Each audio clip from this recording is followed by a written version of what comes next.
तो प्रीलिम्स के लिए कोई आपसे पूछे क्या तकनीक चाहिए, मैं 2 शब्दों का इस्तेमाल कर रहा हूं, इनको चाहे तो नोट कर लें। माइन्यूट स्टडीज, बारीक अध्ययन, बहुत बारीक अध्ययन करना है। जहां जहां से मामला फंस सकता है ना, उसको नोट करते चलिए कि अच्छा ये मामला ऐसा यहां ना फंस जाए, उसको नोट करने के अंदर डालिए। और दूसरा देखिए क्या होगा, आप कितना भी संविधान को ठीक से पढ़ लीजिए, संविधान का मतलब संविधान हो, इतिहास हो, भूगोल हो, कोई भी विषय हो, सभी विषयों पे बात लागू होती है। मैं क्योंकि संविधान का अध्यापक रहा हूं लंबे समय तक, तो मैं संविधान के एग्जाम्पल ज्यादा आपको देता हूं, इतना ही मामला है। आप कितना भी ध्यान से पढ़ेंगे तो कुछ ना कुछ ऐसी पॉइंट्स छूट ही जाएंगे जो एग्जाम में पूछ लिए जाएंगे, फिर आप फंस जाएंगे। इसका तरीका क्या होता है?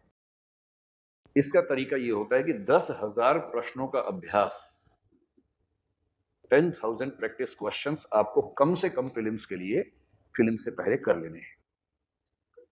और जिसने 10,000 प्रश्नों का अभ्यास कर लिया प्रीलिम्स के लिए, मेरा विश्वास ये है कि अगर उसका सोचने समझने का तरीका ठीक है, पढ़ने का तरीका ठीक है, तो इतने प्रश्नों का अभ्यास प्लस करंट अफेयर्स देख लिए हैं तो प्रीलिम्स रुकने का मतलब बनता नहीं है।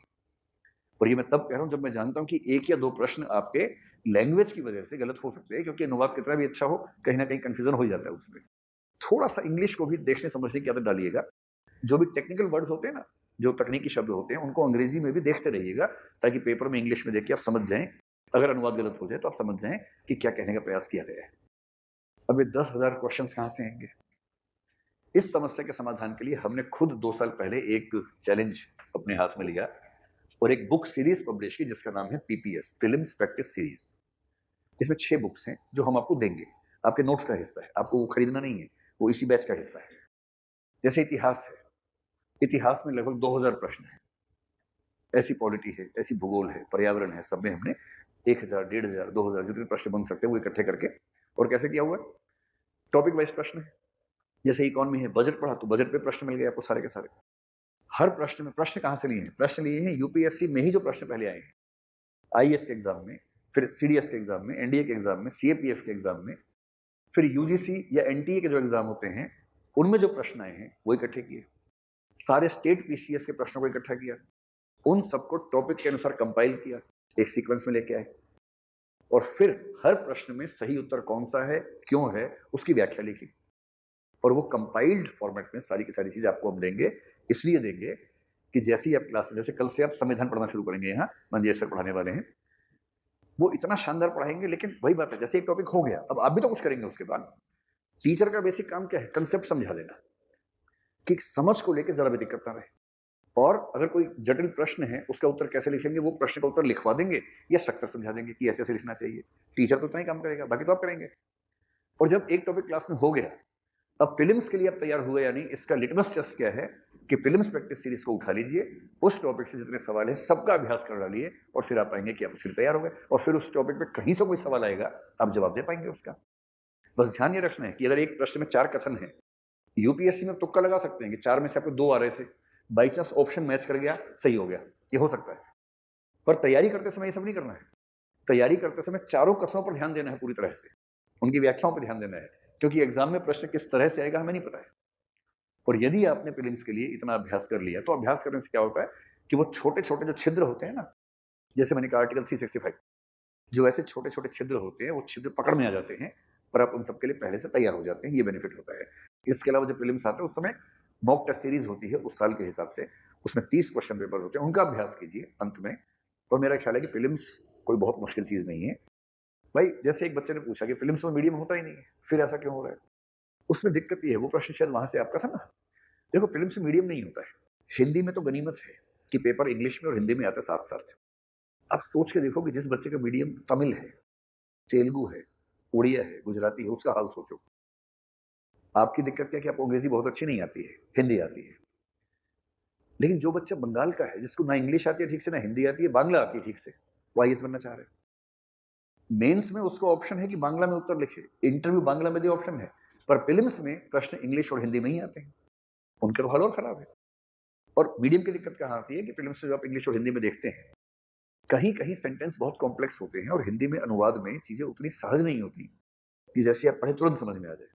अब आपने पढ़ा, समझने में दिक्कत हुई, तो आप क्या करेंगे? इंग्लिश वाला देखेंगे, उससे अंदाजा लगाएंगे।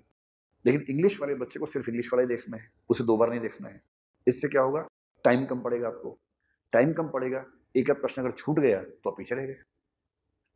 और ये हो सकता है कि अनुवाद के प्रोसेस में कहीं अगर एक प्रश्न समझने में भूल हो गई तो 2.5 नंबर जो आने थे वो तो गए ही, 0.83 का और नुकसान हो गया, 3.33 खत्म हो गया। तो सारा खेल तो 1 नंबर का ही होता है यहाँ पर।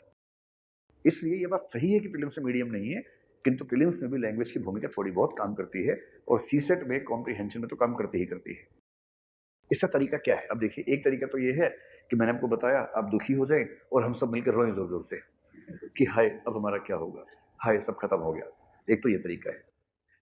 दूसरा तरीका ये है कि मतलब कई लोग कहते हैं कि हम तो विद्रोह करेंगे, क्रांति करेंगे सरकार के खिलाफ। वो मेरा रास्ता नहीं है और मुझे लगता है कि उस सबसे कोई मतलब है नहीं। क्रांति अपने सर पे कर लेंगे तो ज़्यादा ठीक रहेगा। तीसरा तरीका क्या बचता है? तीसरा तरीका एक ही है कि जब पहले से पता है कि ये दिक्कतें हैं, उन दिक्कतों को देखते हुए थोड़ा एक्स्ट्रा मेहनत कर लें और उन दिक्कतों को लांघ कर सफलता हासिल कर लें। अब इनमें से कौन सा तरीका आप अपनाना चाहेंगे, आप सोच लीजिएगा। मेरे ख्याल से सबसे अच्छा तरीका ये है कि जब दिक्कत पता हो तो रास्ता निकाल लेंगे।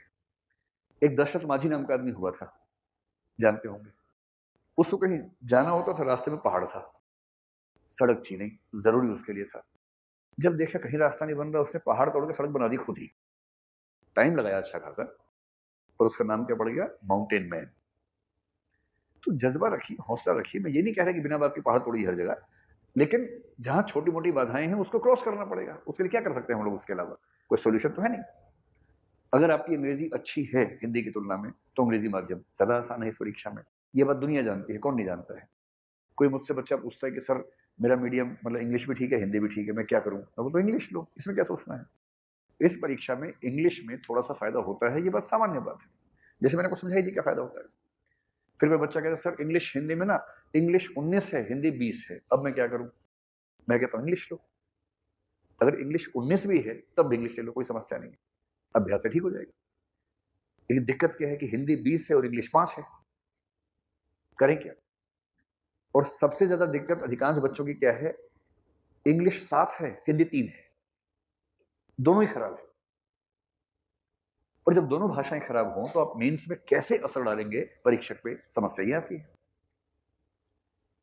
इसलिए प्रीलिम्स के लिए इन दो बातों का ध्यान शुरू से बहुत माइन्यूट तरीके से चीजों को पढ़िए और प्रश्नों का अभ्यास लगातार करते रहिए। कहना ना पड़े बार बार आपको वो बुक हम शुरू में प्रोवाइड कर देंगे, आपके पास ही है। पॉलिटी के नोट्स भी हैं, क्लास चल रही है, पॉलिटी की बुक भी है। अब कोई आपके रूम पे आके कहे कि पढ़ो, चलो पढ़ो, वो तो नहीं होगा। आप लोग वयस्क लोग हैं, समझदार लोग हैं, इतना खुद करेंगे।